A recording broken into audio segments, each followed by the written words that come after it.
Good morning, good afternoon, depending on where you're joining us from. We're so excited to have you here on today's webinar. We're going to give it just a minute or so to let folks joining on. We know so many of you already are. If you can hear me okay, go ahead and write something in the chat so we can make sure we'll test some audio and just make sure we are good to go. Just go ahead and let me know. All right, rock and roll. We got quite a few folks saying hello to you all as well. Friends, we have a fantastic session planned for you today. For those that have been on our webinars before, you certainly know Donna very well, and you know what we typically talk about. And we try our best to deliver a variety of topics. But today we've got a real special one, which is a deep dive on the exclusion. For those of you all that are familiar with ProviderTrust, you know that we spend a lot of time in this world, and so we felt it was we hadn't done this in a while, but the appropriate time to pause and say, let's go deep into OIG and Medicaid exclusion list monitoring in 2021. What is the current state? A lot's changed since a lot stayed the same since COVID, and a lot's changed since COVID, and we'll walk you through some of that as well, what best practices are. So a couple of housekeeping things before we get rolling. This session is being recorded. If you're joining us live today, you will get a copy of the slides and of the recording as well, shortly following the presentation sometime today, or at worst case scenario, tomorrow morning. This presentation is also good for CEUs as well. So if you're joining us live, it is good for CEU credit. You'll get all those information. You'll get all that information in detail following the session. Chat is alive and well during the session. Myself and Donna will start. We've really enjoyed engaging with you all and letting you all engage with each other via chat as well throughout the session. So be mindful of it, and we'll drop some questions in there sort of as we go to keep it engaging, or just interesting facts that we're seeing from the audience as we go. It's not designed to be entirely one way. We hope that y'all share best practices as well, and we'll shout them out on the webinar as we go.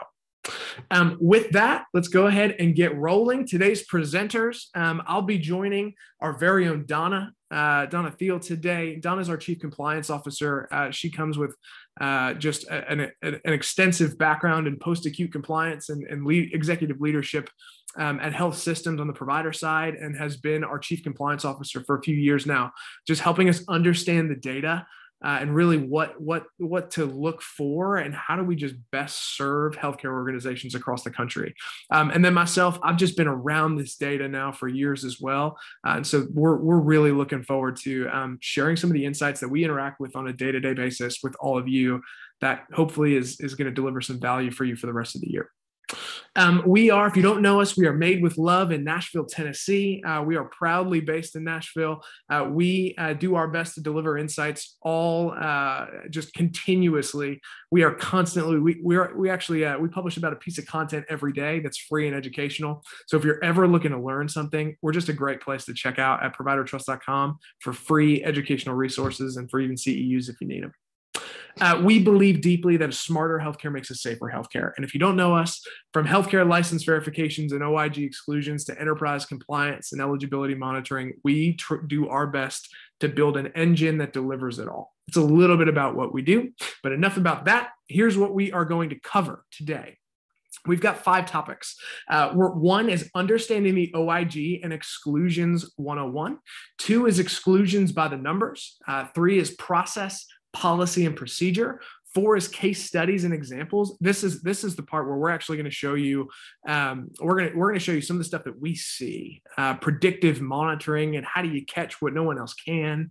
That's the part that we've got so many data insights to show as well. And then protecting healthcare's most vulnerable. If you know us at all, you know we're really passionate about connecting the outcomes of compliance to patient experience and understanding how patients benefit from the work that each of us do on the phone today. And I think it's notable for those on the phone that are also joining HCCA, Healthcare Compliance Association's major conference in a couple of weeks. It's a virtual conference. Donna's actually speaking with the OIG on much of what you'll see here today. And so she's actually spent a good part of the last couple of weeks researching this topic. And we just were like, hey, let's some of this research. We can't share it all because we know that folks are joining that conference. We're gonna save a couple of surprises for there, but we've spent so much time building a narrative and understanding the data that we were like, gosh, this is the perfect chance to show it to the world a little bit. So we're so excited for the agenda. With that, I will let Donna go ahead and kick it off, which is just understanding the OIG and exclusions 101. Donna, take it away.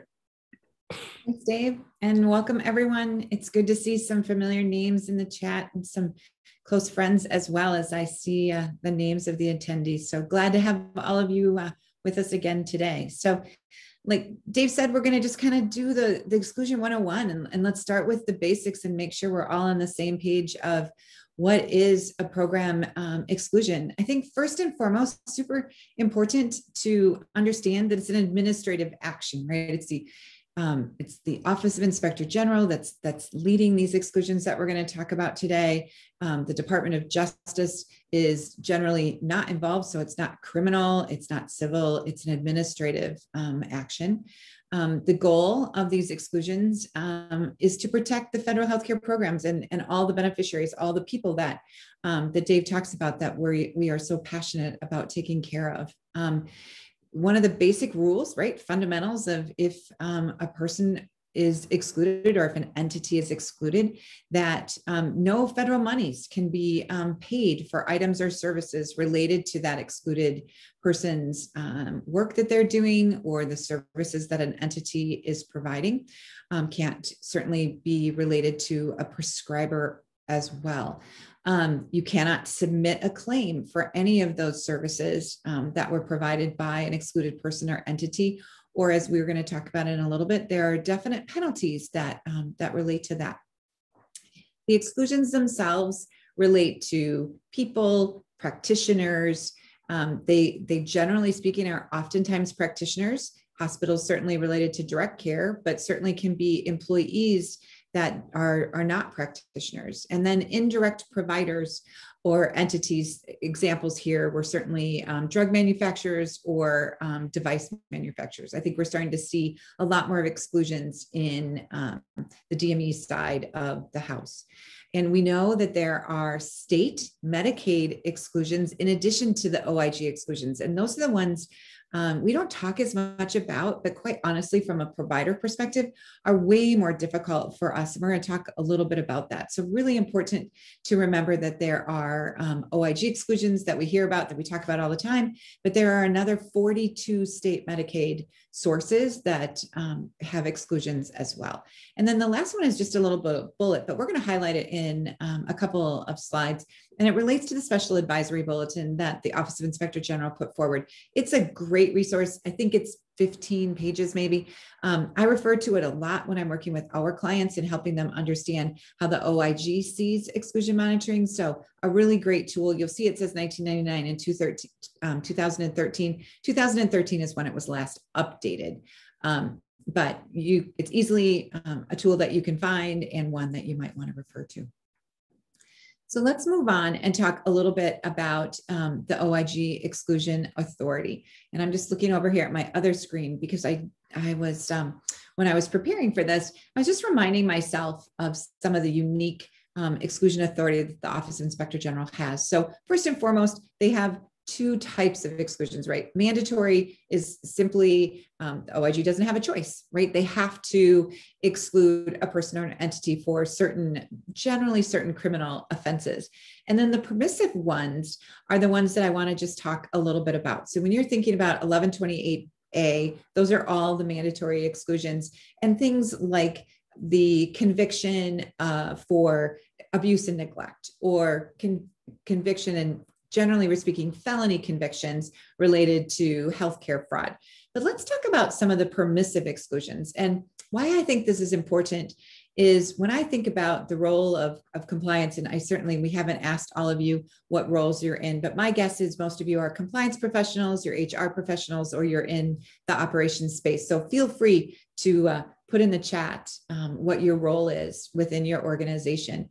But one of the permissive exclusion authorities relates to entities failing to respond appropriately to investigations, or failure to grant immediate access when they're asking for information, making false statements or misrepresentation of material facts.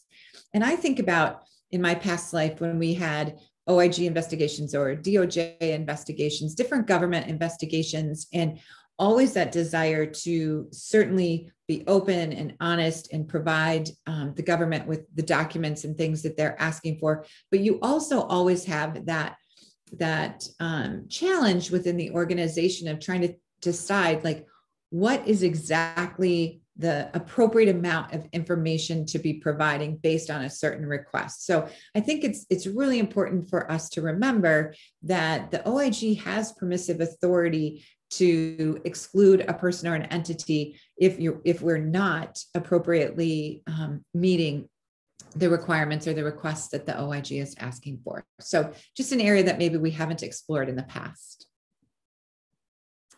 So where do all these exclusions start? So one of the things that we do at ProviderTrust oftentimes is think about kind of the progress or the flow of a person and perhaps bad behavior that someone is having. And oftentimes when someone is sanctioned, right, it's by a licensure board. So you'll see here kind of that second area is a licensure issue. So what happens, right? If there's a licensure issue, who do you usually report it to? A licensing board, sometimes the state Medicaid fraud and control unit. So again, these exclusions can start from each individual state Medicaid fraud control unit.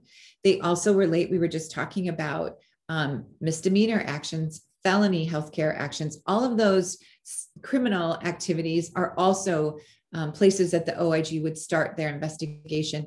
The one that's most unique to me, and the one that honestly causes so much pain for many of our clients and for all of you as providers, is defaulting on a student loan. I can't tell you the number of times that we've had situations where someone will have no idea that they've been excluded because they failed to pay back a student loan. That's the only exclusion type that as soon as you rectify that, right, as soon as that student loan is paid off, that default is cleared, you can actually start the default or the reinstatement process. So most of the other ones are time boxed, 5 years, 10 years, indefinite exclusions.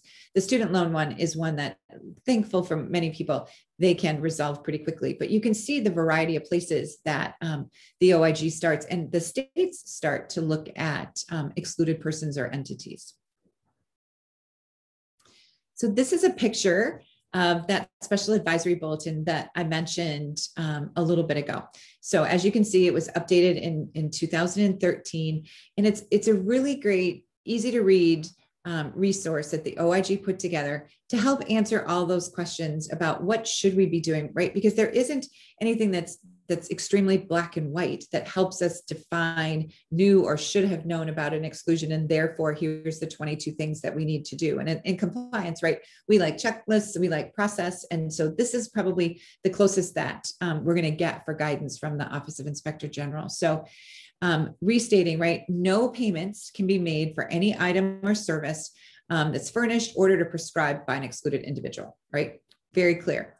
An excluded person who violates that can be subject to CMPs. We know that. We talked about the penalty that you as a provider might have to pay should you pay any monies towards service, if you bill Medicare or Medicaid relative to the services that an excluded person was conducting. So certainly criminal liability exists. There's questions about what false claims would relate to an excluded individual or an excluded entity. So another important thing to remember as you're looking at your risk assessment. And then entities that are employed or contracted with excluded individuals may also be subject to those CMPs. So again, I think Dave put in the chat that if you don't have it, we'll send it out with the webinar. So that'll be a great link for each of you to have at your ready. Thanks, Donna. Just to jump in real quick before we jump into the next session and give Donna a chance to grab some water or something, wanted to reiterate, yes, we will send out that special advisory. Don't worry. It's only like, I'm going to get this wrong, but it's only about 12 or 13 pages or so, give or take maybe one or two. So it's relatively quick, but it's incredibly insightful. We refer to it all the time in our content, in the guidance that we just make sure everybody's current on. So we'll make sure everybody has the primary source document without any interpretation or anything like that as well. But we're going to jump into, hopefully that's just a very quick intro. And for most folks on the phone, likely a refresher of things that you already know. Now moving forward, we're going to dive a little bit deeper into numbers, specifics, what's changed and how it's evolved in 2020, and then go into some case studies about things that beyond the regulation, what is the data actually telling us? So Donna's going to kick it off and I'll jump in soon after. Awesome. So just some general facts from last year. The OIG excluded almost 2,400 individuals and entities. And in that same vein, they reinstated 546. And we're going to talk a little bit about reinstatement a little bit later, but really important for us to understand what's involved in order to be reinstated by the OIG. The next set of numbers, I find this to be really interesting. And we were going to reorganize the slide, and it looks like we didn't reorganize the slide. So we'll go in numeric order relative to the 1128A 1, 2, 3, 4, and then 1128B. But the highest volume of exclusions last year related to just the general exclusion type of related programs. So I think that's probably the easiest bucket for the OIG to utilize to identify an exclusion. The next one was the fourth highest, but the second in the list, and that would be a conviction related to patient abuse or neglect. And the next one, the third one, would be, again, a conviction related to healthcare fraud.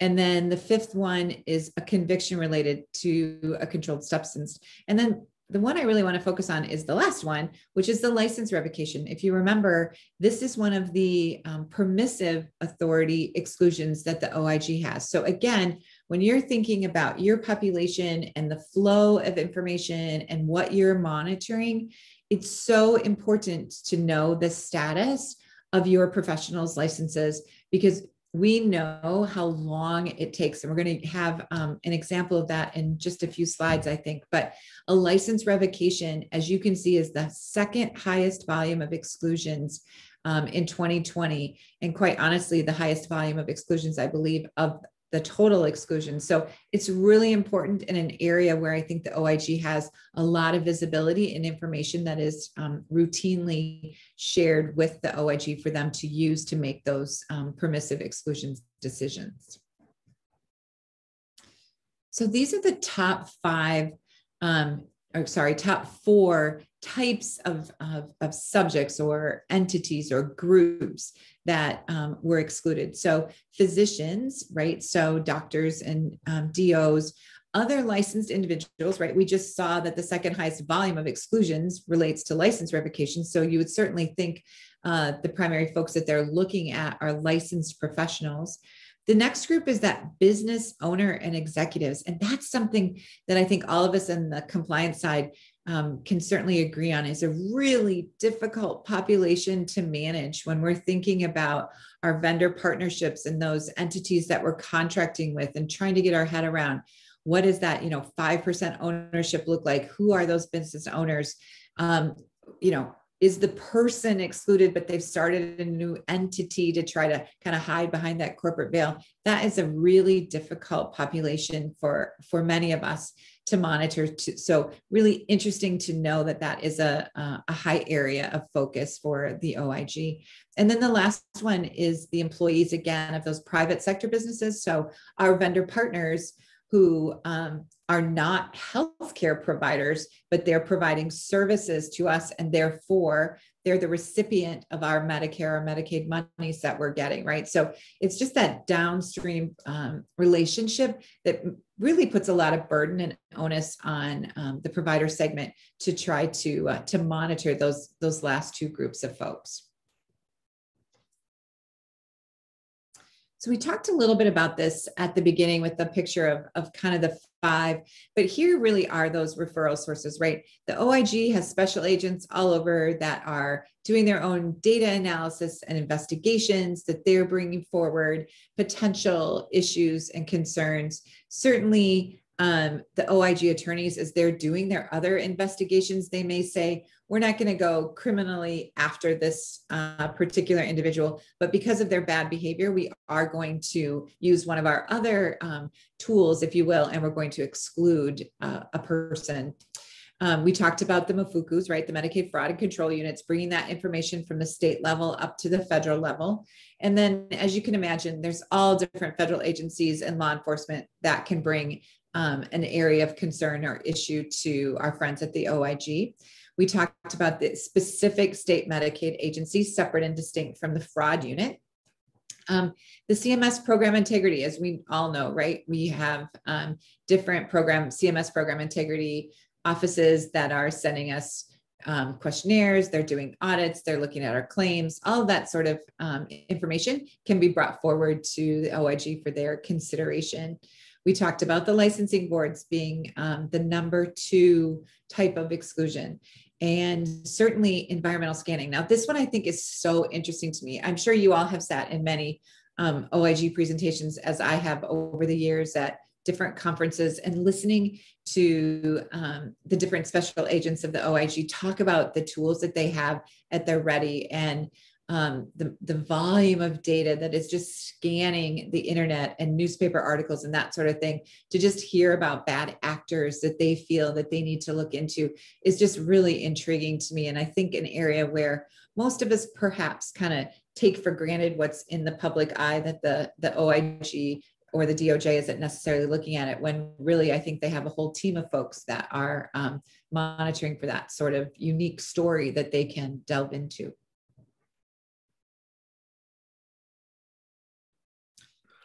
Thank you. Donna was jumping off mute for a second. Sorry for the pause. I wanted to highlight something that Marcy wrote into the chat to us. I asked the question of, just curious of whether or not folks include vendors and subcontractors and potentially even the owners of those in exclusion monitoring. This is a trend. We've certainly been monitoring this for years, but it's a trend that we are constantly paying attention to understand adoption of how different organizations are doing that. And Marcy raised a really interesting point that I want to spend a minute on, which is, yes, we monitor we monitor our vendors and their owners. We do not monitor the employees of those vendors, right? So to use the example, if you are on the phone and you work at Vanderbilt, you contract with ProviderTrust, are you actually making sure that me and Donna are not excluded as well at Vanderbilt? This is a trend. The reason why I'm spending a minute here is, right, I think I could probably best serve our next webinar actually is about vendors and subcontractors and employees and all that kind of stuff. So I will save that for that session on the whole to go really deep. But just to broadly spend a minute here, this is something that we continue to see and organizations are continuing to try to solve for. We're seeing that contractually and pushing down the legal requirement to their subcontractors to make sure you either have some sort of attestation or you're showing evidence that you are doing this monitoring as well. We're seeing this across the industry. So as you are thinking about a holistic compliance program and thinking through specifically as it relates to your vendor populations and employees of those vendors, would suggest now's a really good time to start thinking through it. Maybe you don't have a solve in place yet for how that works, but I can say we are continuing to see this almost on a daily basis now at ProviderTrust, of organizations saying, how do I best solve for this? And what does this look like? So it might not be a bad time to just start kicking that around with your internal teams of what should we do and are we covered, and how we manage this as it relates to employees of vendors. It is absolutely a hot topic right now based on what we see. With that, I'll keep us moving. Monitoring sources, right? I would say first and foremost, going back to the special advisory bulletin, it's pretty clear about what the expectation is of the OIG for frequency of monitoring, which is at minimum monthly. And so certainly as a best practice, at minimum monthly is what we would stress as well. And it's certainly what we adopt for frequency to monitor against these sources. But the sources, just to make sure you're at minimum monthly monitoring these sources, are OIG LEIE, SAM.gov, which is formerly the EPLS and the GSA. And there are currently 42 state Medicaid exclusion lists as well. There were 43. There are now 42. Donna, I think it's Arizona, right? It's Arizona, correct? Yep, I saw the thumbs up. Arizona, just in the last few months, morphed their exclusion list directly into the OIG LEIE, and they stopped running their own as a single state. So there were 43. If you stumble on some old content from ProviderTrust, you'll probably see a 43, but it is now 42. We keep a consistent dialogue with all 50 states to understand when new lists emerge, or when states, in this case, actually discontinue their list and just defer to the OIG LEIE as opposed to keeping a separate one. So that is the case in Arizona. Plus the others, I mean, these are what we would call enabling sources: Medicare opt-out preclusion list, OFAC, the SSDMF. If you're on the call and you're potentially from a life insurance company, right? We know this is a big deal in the life insurance world. We're continuing to see organizations ask us about this for members and beneficiaries and folks that are getting paid out on claims for the SSDMF as well, which is a growing area. So it's a good thing to keep in mind as you're thinking through a holistic monitoring approach. Medicaid exclusion list challenges. So let's just spend a second on these actual state lists, right? The Medicaid, by default, these lists are imperative to check and monitor so that you as an organization can fulfill your requirements contractually with Medicaid, right, as an administrator. But the reality is every state source has nuances and differeces to it. And I'll give you a couple examples. But on the whole, here's what we see for those 42 states is they are not published on, certainly consistently across the board, but many of them are not published on a routine or a consistent basis. B, have extremely limited data. The data points, and we'll show you an example in just a slide or two, of what these Medicaid exclusion list sources actually list at the primary source varies dramatically. As an example, the Alabama state list just includes, I believe, name and address. Nothing else, right? There is no date of birth. There's certainly no social security number or any sort of unique ID. It is name and address, right? That's on sort of the worst end of it. But on the better end, there are some states that do this quite well and have a lot of reporting, have a high frequency of reporting and updating, and also have a good cadence of primary source data and making sure that's displayed publicly. Varied list type. That same Alabama primary source is a PDF. Right. There are other states that do it as a download as Excel, or have access to a website. So that accessing this data looks very differently for all. I will give you a really easy one. If you haven't actually spent some time on these primary sources and you're like, by golly, how do I get my hands on each of these 42? We aggregate them all for free. You could do it right now. If you go to ProviderTrust.com and you go up to the top and say what we do, exclusion monitoring, there's a map on there that's interactive, and you click on a state and it has the link to the primary source and whatever it is. So I would just say, if you're looking for a central spot to say, how do I get my hands on all of these state Medicaid lists all at once and just know where the primary source is? That is the easiest way to do it. And certainly I can drop the link in the chat when I stop talking in a second if anybody wants that. A lot of these don't have unique identifiers. We're going to talk about that in a second. Social security number, NPI, tax identification number, which makes it difficult to verify. If you are the doer of the exclusion process at your organization, verification is actually, that's where the rubber meets the road, right? There is who's doing the verification? How well is your verification being done? What's your confidence that it's being done well? All of that stuff is really the measure of success of an exclusion monitoring program. And so that is tough to do for these Medicaid exclusion lists. And they appear to have late reporting of the OIG. The average time, in theory, so let me start in theory, exclusions from state Medicaid lists are supposed to be reported and show up on the OIG LEIE within 30 days. The average time, however, for that to actually happen when it does happen is about 173 days.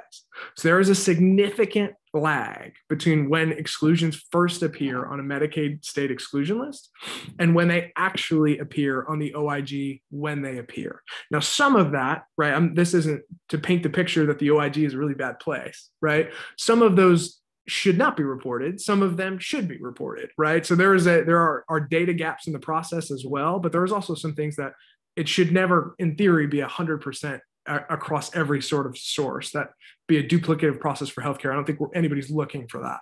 But in theory, a lot of these things should be replicated across different sources. And today, only 42 of these are publicly available. So Dave, maybe just to interject here just a little bit, one of the questions in the chat related to how the states report to each other and if that's a requirement. And I think that's a really great question. The state Medicaid, basically your contract with the state Medicaid agency, each state has a different expectation as it relates to what your monitoring experiences need to be, and whether or not a state exclusion in another state means that they can't participate in your state. We know that the Accountable Care Act said excluded in one, excluded in all, and therefore you should just be excluded across the board. We know that today, even though that's the intent, there really isn't a monitoring entity that's holding people accountable for that.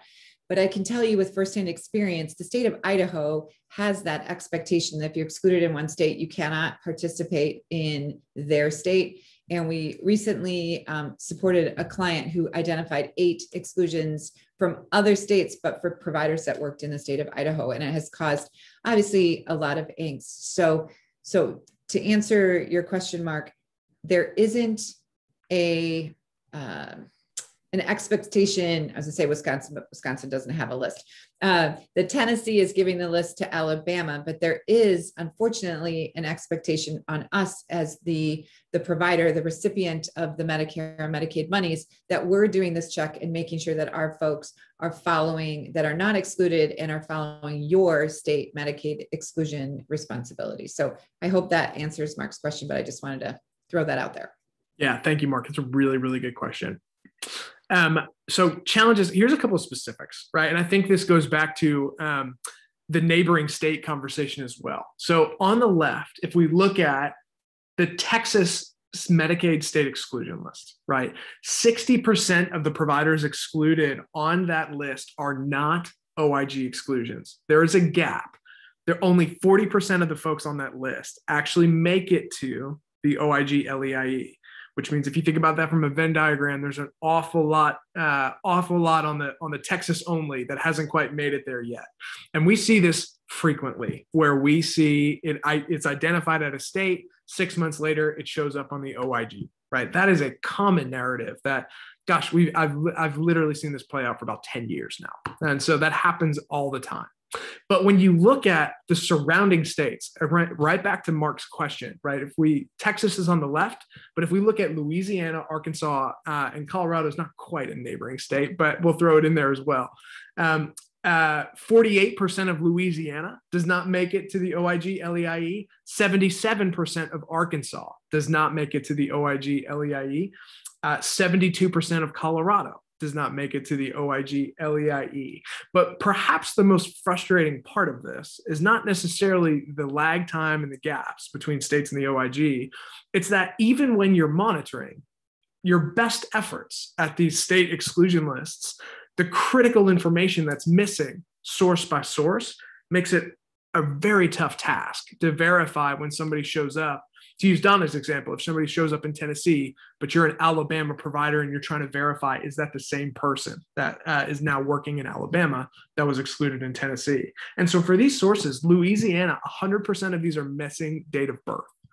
Arkansas, 98% of these are missing NPI number, even if they have an NPI number, right? So if this is a physician that has an NPI, it's not actually reported at the primary source. Colorado doesn't include address. 100% of these are missing address. right? So a comprehensive monitoring strategy has to pay attention to the gaps across primary sources in order to properly verify, which I think, again, going back to what I said earlier, that's the measure of success. How well can you catch and verify quickly to keep patients safe and eliminate your liability? That's a successful exclusion monitoring program, which often comes back to the data science involved. So the state of exclusions, we talk about what exists out there today. 74,000, there are just over 74,000 OIG exclusions. There are 70,000 SAM listed exclusions, and there's just now coming up on 73,000 state Medicaid exclusion lists. I want to be very clear. This is a slide that we've had for years now. It's growing. It continually grows. It's not shrinking in any of these three categories. And so the universe, if you think about it that way, the universe of excluded providers to monitor and be aware of continues to go up year after year after year. A couple of years ago, these numbers were in the low 60,000s. Now they're in the mid 70,000s. And that's really indicative of what we're seeing in terms of the numbers of issues that are happening in healthcare today. So that's the universe. That means there's 218,000 total unique healthcare exclusions. Those are unique exclusions, not necessarily unique people, right? So one person excluded at Texas that doesn't make it to the OIG, those are two unique exclusions, one unique person, right? So this isn't the number of excluded people. This is the number of unique exclusions that exist in the healthcare universe. 43% of all OIG exclusions are related to license revocation. Donna touched on this earlier, but it is so critical to understand the relationship between licenses and exclusions. They go hand in hand. The connection between the two is growing. If you don't have a way to verify licenses automatically, we see a cascading effect down into monitoring effectiveness for exclusions. We mentioned these stats at a broad level, but the one we didn't call out explicitly is 50% of all state exclusions never show up on the OIG LEIE, right? So broadly, when you look at all 42 of those state lists and then compare it against the OIG, half of them don't actually make it there. Donna's going to kick us off. We'll go through process, policy, and procedure, and then we'll get into specific case studies as well. All right. Thanks, Dave. So we go to the next slide and we start talking about who to screen. Again, remembering our special advisory bulletin, right? If you use the language from that bulletin, right, it's review each job category or contractual relationship to determine whether an item or service is being provided directly or indirectly, whole or in part, by federal healthcare monies. So all bottom line is, if you're using Medicare or Medicaid monies that your organization receives for the care that you're billing for, the services that you're providing, and you use that money to pay your contractors or to pay your employees, you absolutely have to be looking at that. So there's a volunteer category that fits in there that when you look at the special advisory bulletin, it gets a little confusing, but their recommendation is to also be screening volunteers if they fit into one of these job categories that would typically be paid for. So that's kind of the base, if you will.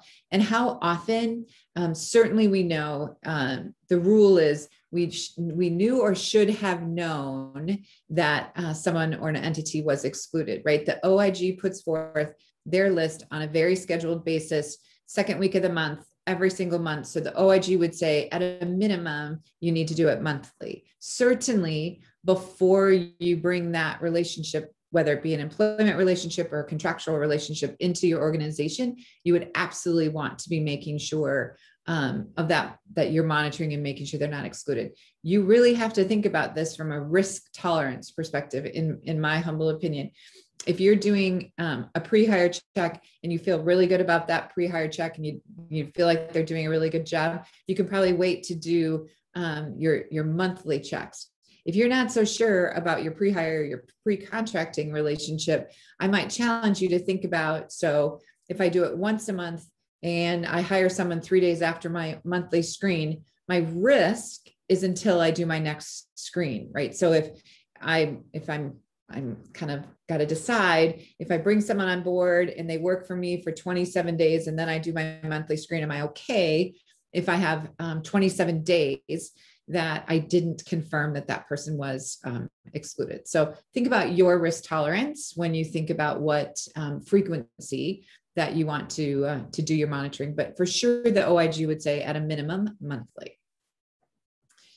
Now let's talk about what happens when we find someone. So if you've identified an excluded person, you really have to think about, again, that concept of knew or should have known. And then you have to start thinking about whether or not, the OIG would not be appreciative of me saying that, of how we're going to manage the self-disclosure. The OIG has a very well-written self-disclosure protocol that's there for you to follow and to review.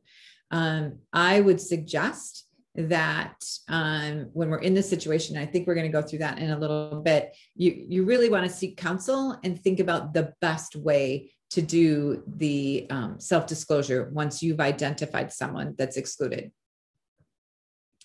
So let's go on to the next slide and talk about the disclosure part. So certainly in the self-disclosure protocol, it talks to us about looking at what's the role, basically. At the end of the day, right, we need to figure out, what did this person do, or what was the contract, right? When did we hire them? When did they become excluded? What were their job duties? Were they direct care? Were they indirect care? What were the dates of employment? We have to look at the salary and wages and benefits that that person had. We need to just understand what our own internal process is. We need to see what our pre-hire process was, and then look at our internal, how did we find it? Was it our own exclusion monitoring process that appropriately identified it, and we just had that little gap that we just talked about? It's really a self-evaluation of how did we miss it, and then what role did that person have? I think there are other components of doing an investigation, but from the OIG's perspective, these are the things that they want us to document. And then, of course, so what? So what are we going to do to make sure that it doesn't happen again, right? What corrective action are we taking? The OIG also recommends that we do another full screening to make sure there's nobody else, right? If you find one, go look through your whole organization again to make sure that you didn't miss anything.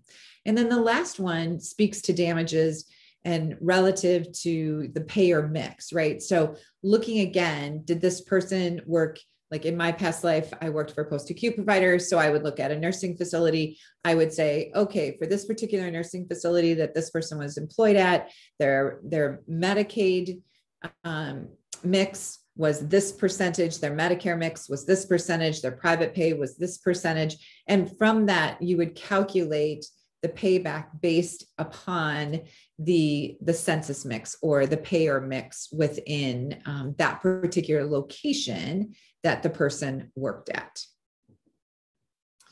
So this is pretty simple, super, super simple. As Dave said, I'm presenting at HCCA with the OIG in our OIG session because I have the OIG there. We have some really great examples, and the OIG will talk about how they calculate the paybacks. But in very simple terms, if there's, single damages, it's not just salary, it's really salary, wages, and benefits, right? It's that weighted salary times the payer mix that we were just talking about. There could be just single damages and then the multiplier, right? If the OIG finds it, it's generally speaking, it's treble damages, it's triple whatever your calculation is. If you identify it and you self-disclose it, the OIG says, hey, we're going to give you credit for self-disclosing, and we're only going to multiply the damages that you have identified by 1.5%. So a little bit of a incentive, I guess, to self-disclose. So this is really important, and one that happens just all the time when we're working with clients. So it's really important, and I'm sure you all remember this, but when you're excluded by the OIG, it's for a time frame. It's 5 years, it's 10 years, it's 15 years, it's 20 years, and there's a couple that might only be 1 year, but generally speaking, it's 5 or 10. Oftentimes, we find exclusions for our clients, and when they go to interview the person says, well, that was 7 years ago, and my exclusion was for 5 years, so it's done, I'm fine. Sadly, that's not the case, right? you have to be reinstated by the OIG. There's a process. Every person that's excluded, every entity that's excluded gets a letter. They're told, here it is. Here's what you have to do. You fill out this form. They even let you get started a little bit early so that when you get to that mark, you have 90 days in advance that you can fill out your paperwork so that the OIG can reinstate you on that day when your 5 or 10 year period has completed. And again, remember, just because someone is able to get a license or is able to become Medicare approved or Medicaid approved, that doesn't mean the OIG has reinstated them. So really important. And I can tell you, like, Pennsylvania is a great example. Pennsylvania exclusion, they have a reinstatement date.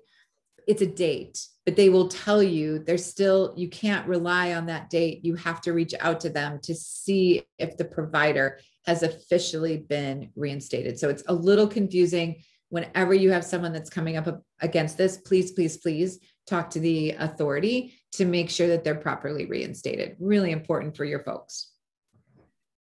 Okay, we're going to take you through 2 case studies. The first one is a provider health system. The second one is a in-network provider at a payer, to understand and how that relates to each type of entity as well. So Donna will take you through the first provider example, which both of these are real life examples that we interacted with directly, and they're common stories. So these aren't unique, just once in a blue moon. These are things we see all the time across payers and providers. So here's a quick one from a provider.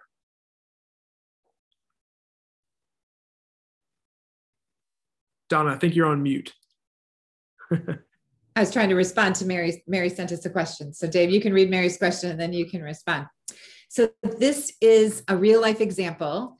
And the situation is this: in June, a licensed professional there's an allegation of theft by a patient, right? So of course, the provider does an appropriate investigation. They report it to the board of nursing in this particular situation.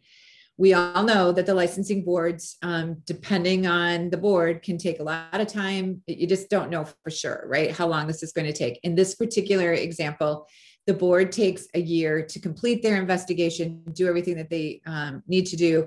And then at that point in time, they issue an administrative action against that person. The person has a month to have one last chance at defending themselves or rebutting the final administrative action. The person at that point in time chooses not to. So in our vernacular at ProviderTrust, we would say there's a sanction now against the license when that administrative action, and then there's a license revocation in July, right? The licensing board now has said, we're done. You had your opportunity and we're taking your license away. And as Dave mentioned, the OIG doesn't necessarily have all the information to immediately make a decision relative to that permissive exclusion. So in this case, about 6 months later, right, the OIG reviews that case and makes a decision that yes, indeed, they are going to exclude that person.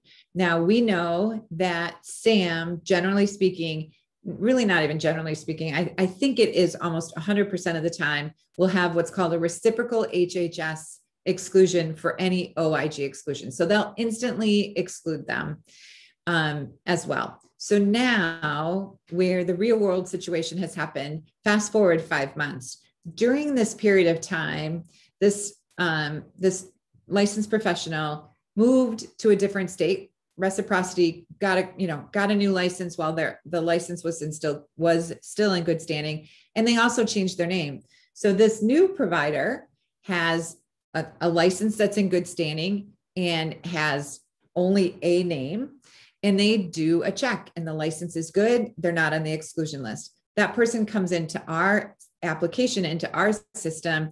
And what our system does is connects data, social security numbers, unique IDs to exclusions, not necessarily to a name, right? So unfortunately, or fortunately, we found that exclusion for our new provider as they came into their organization. So this is a real world story that we see all the time. And I think it just speaks to, especially in 2020, where we had so many emergency declarations where we allowed people to work in different states, to help out in crises for different healthcare providers, and how difficult it is to stay on top of name changes and licenses and people moving across the country. So just an example of an exclusion where the person is still excluded, but they changed their name. And when you check just by name and you have some of those sources that don't have unique IDs, it's really hard to find these exclusions. So that's just one real world example. Awesome. Thanks, Donna. And the second one we're going to talk about is a payer, which in the world of COVID, looking at non-par networks and payer-provider relationships, all that kind of stuff has gotten pretty wild over the last 12 months. And so what we see in the next example is something that I think all of us need to be aware of, particularly if you're on the payer side as it relates to network integrity. But if you're on the provider side as it relates to ordering and referring physicians and what's coming in, what's being ordered and through where, and telehealth has added an entirely different dimension to this, because now you've got providers coming in your front door that weren't necessarily in your network or geography until telehealth sort of allowed that to be so. Here's that example. This is a real world example of what we got in provider data on the left from a relatively large payer organization in the country. So what they had in their provider record: Lawrence Feldman with a location address, a billing address, a date of birth, an NPI, and very common either for your ordering and referring attending physicians or for your provider network is not a social, right? To be able to verify that and understand now how does that impact patient scheduling and care coordination and all the things that come following that. On the primary source in the middle is on the Maryland State Medicaid Exclusion list. This is all the data that comes on the primary source. Is a Lawrence Feldman, so it's the same name, but certainly there's a different address. This is a Maryland address and an exclusion date. There's no social, there's no NPI, there's no any additional information, and there's certainly no Florida addresses as well on the Maryland State Exclusion. Sort of what we're able to uncover based on, and this isn't a sales pitch, this is behind the scenes, what we do with our data engine is we take primary source and we try to figure out where are these people in the country to understand how to match it. But it's a good example of, in this case, what we were able to do is attach an NPI to the primary source exclusion that doesn't exist on the primary source. So when our provider networks, we get provider data from a payer organization, because of some sort of matching algorithm that we have in the background, we're able to say, gosh, Lawrence Feldman in Florida with this NPI is actually the same Lawrence Feldman that's excluded in Maryland, even though Maryland doesn't have an NPI.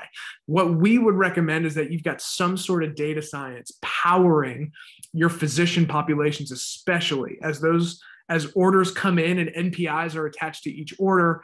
As you start understanding what can I bill, what can I schedule, what should be a no bill, with the goal of reducing no bills for your referring and ordering physician populations. But it's something I would just really encourage you to be mindful of.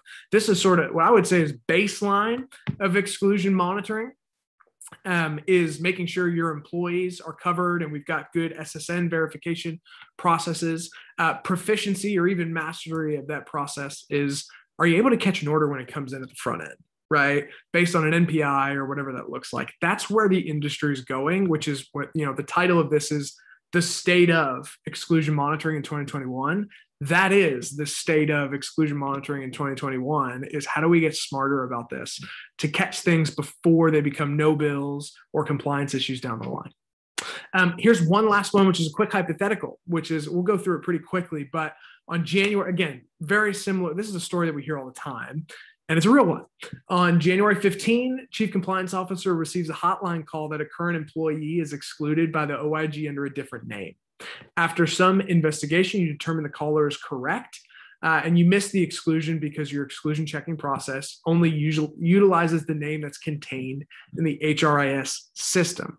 What happens next? This common, sadly, it is not a unique original story, but Donna's going to take you through sort of what happens next in this example.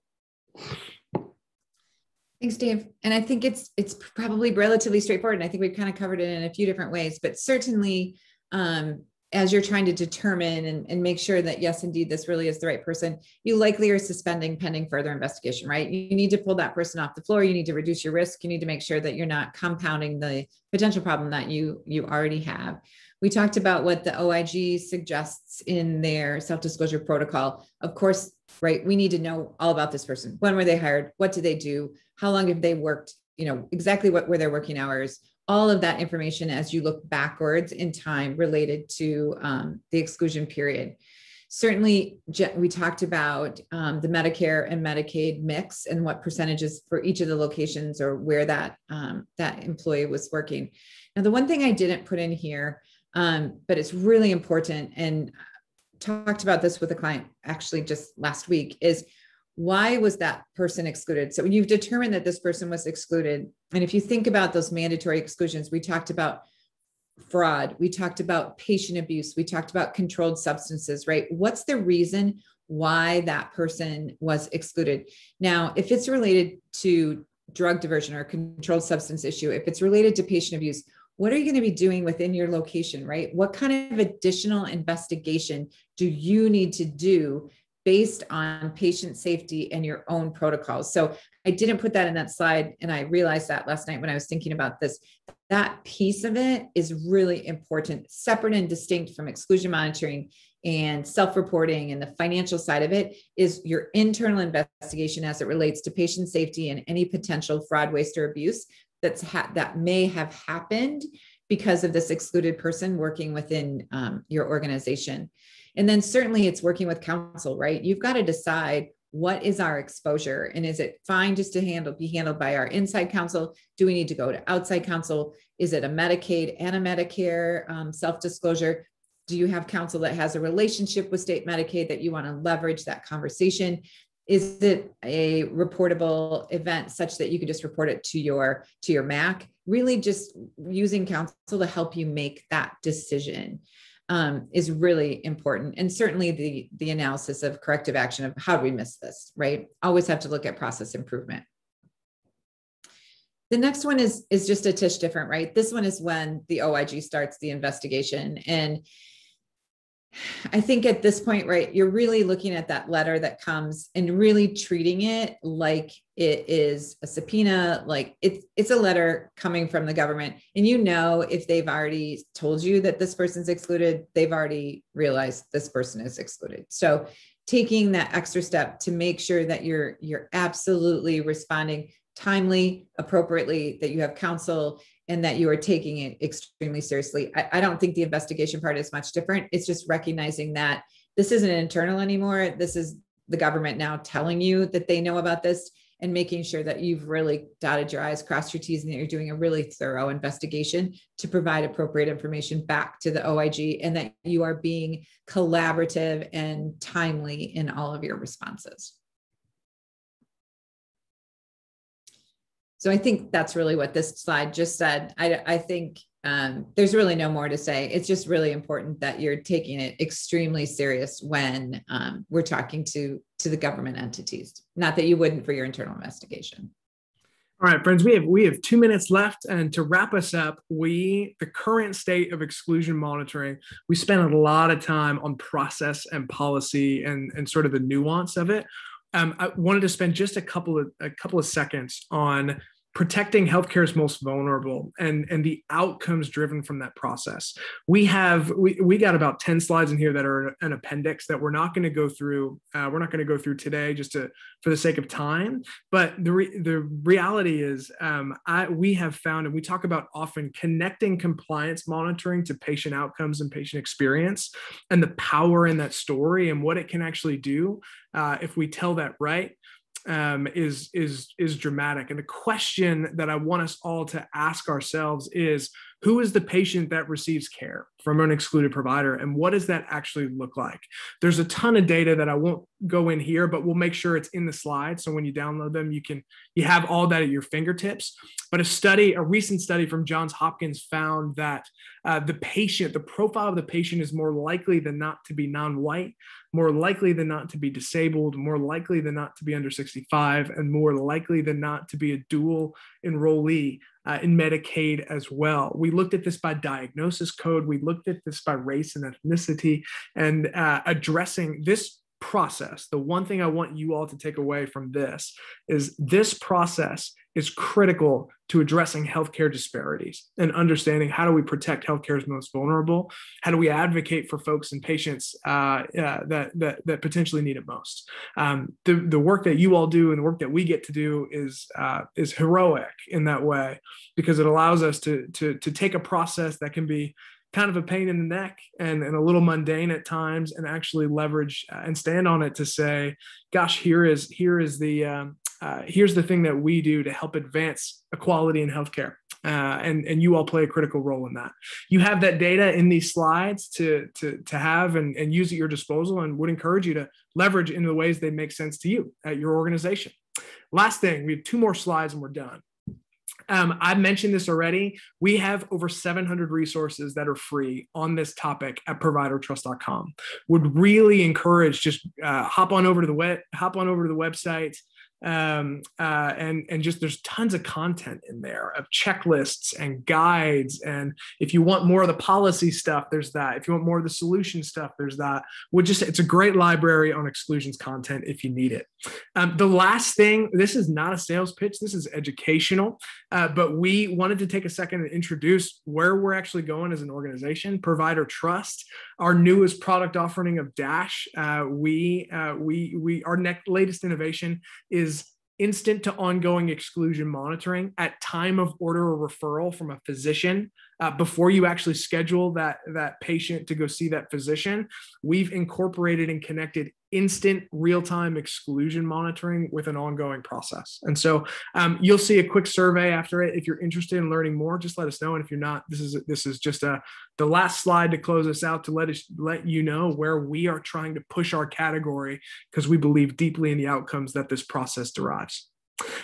Thank you to all of our healthcare heroes. We'd love for you to take the quick survey when we close this out. And if you have any questions at all, feel free to reach out and feel free to let us know anything. Quick email to reach out to us at marketing@providertrust.com is an inbox that I personally monitor. So if you've got a question for the presenters, I can make sure it's routed effectively. That's it, friends, and have a wonderful, wonderful rest of your Wednesday. Thanks, everyone.